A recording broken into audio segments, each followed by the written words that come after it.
Zoe, the character you play is a drone pilot who has to kind of carry out these missions, but she's got a conscience, and I think she's conflicted about what she does. What's going on with her when we first meet her? When you first meet her, I think she's just excited. I think she's very young for the position because she's very good at her job. And she's working with one of the best drone pilots and also a pilot that used to actually fly actual planes. And I think that's probably what, all those guys initially wanted to do. So I think there's like a big part of, a lot of admiration there.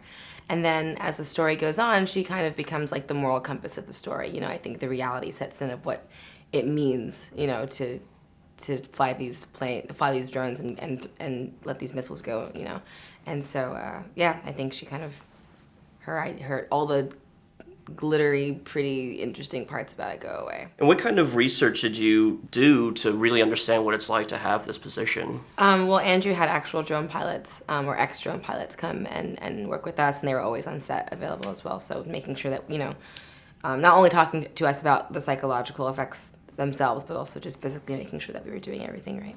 Yeah, I was going to ask that. Did you find that they had a similar outlook as your character, or I assume they're all kind of different? Yeah, it was different, and it was also like as an actor, it's like you don't want to ask too many questions, but you kind of want to observe more about the kinds of people that are drawn to these kinds of jobs and also the way it's affected them, So it was actually really interesting to kind of study. And you spent, it looks like, a lot of time on that one set, the control room. Yes. Does that get a little claustrophobic? Does that help put you in the mood a little bit? It definitely helped, just kind of understanding the reality of what it would be like to be in that room every day, And it was also, it was fun. We all kind of got a little stir crazy, but it was with good people, so it was okay. What's it like working with Andrew, and how collaborative is he as a director? Incredibly collaborative. He's a really, really wonderful man and cares so much about the story. I mean, it was so great to know that, he knew everything about everything. He knew how to pronounce everything. He knew every reference. He knew everything, and he paid attention to,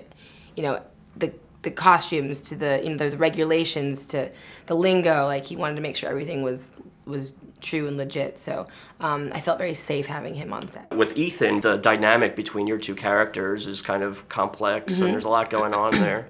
What was it like working with him? He was great. Ethan is, he's Ethan. He's one of my favorite actors of all time. So it was an honor to work with him and get to know him. And it was interesting. I feel like we realized how deep our characters were connected after shooting the film, because actually sitting in that room and going through shooting all those scenes together, it took that for us to really understand what made these two characters kind of like have this bond,